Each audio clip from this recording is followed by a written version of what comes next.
All right, just doing a final shot of the engine. Look at all those wires, vacuum hoses, fuel lines, harnesses, everything. This type of project just takes a lot of wire routing and creativity, and my favorite, zip ties. Thank you, zip ties.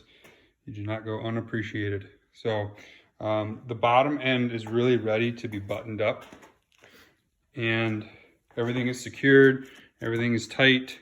Then this will hook to my intercooler to feed my blow-off valve. So this is going to get compounded boost pressures, which is what I needed. And then this will get hooked to the blow-off valve, a secondary boost gauge just for validation, and then my gauge pod. This powers my dash, and then of course the factory dash. So this is my digital dash right here. So map sensor, got this mounted with a long screw in here and got it kind of wedged in between the fuel rail, and it fits. It was not fitting under the headlight cowl before, so I'm really happy to have that mounted perfectly. And I think that's about it. All the big wires from the Motec go underneath here and come up in here and feed into here. FPR sitting back there nice and tidy. All I got to do is hook up this after I do my first start, dial in my fuel pressure, then I'll hook this up and that'll be done. And my favorite part coming up, I'm going to show you how the cold side tubes are going to work. Look at that. Going to stick out from the sled. Like I said in my previous video, they're clipped. There's just going to be a notch out here around the bodywork and a notch out here around the bodywork.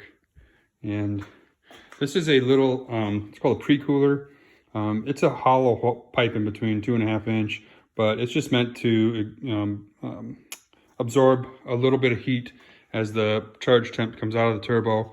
We'll feed that, blow off a little bit of heat before feeding the supercharger. I'm a little worried about the size of the MPI intercooler that I'm using out of the supercharger. So I thought, you know what, let's, this won't hurt a thing. If it helps a little bit, great. Otherwise, I just thought it looks cool. This line matches the line of the headlight perfectly. So it's gonna look cool. I'll get it buttoned up and be back.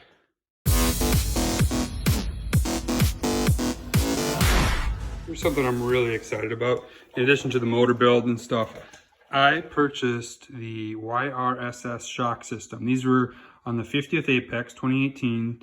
I bought these brand new. They weren't off of an Apex, but they are a pretty cool technology that I was dying to try out. And essentially what they are is they're linked with hydraulic fluid to each other. I'll show you over here, the other one.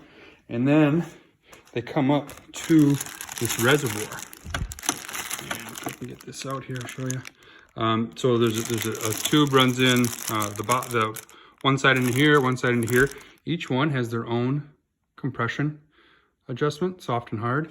And then you've also got this dial over here, which varies the hydraulic fluid between left to right.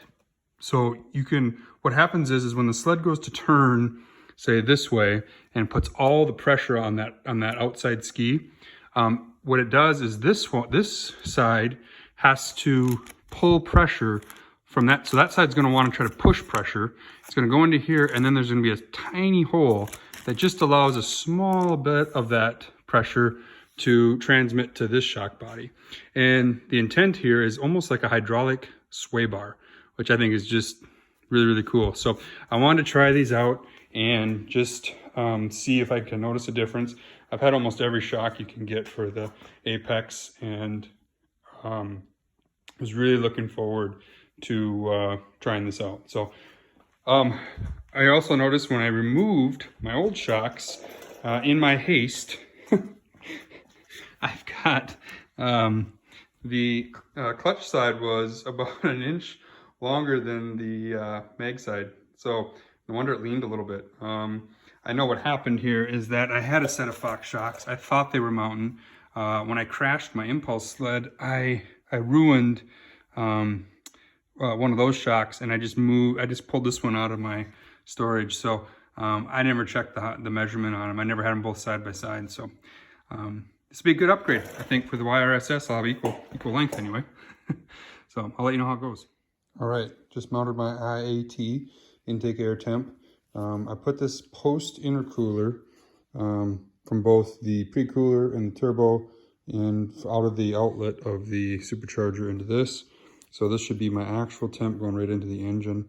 I just drilled 2 holes, one for the sensor and then put a riv nut in here, and worked out great. It's nice and tight. It seals against an O-ring in the back there. You can kind of see that, and I think that'll work out great.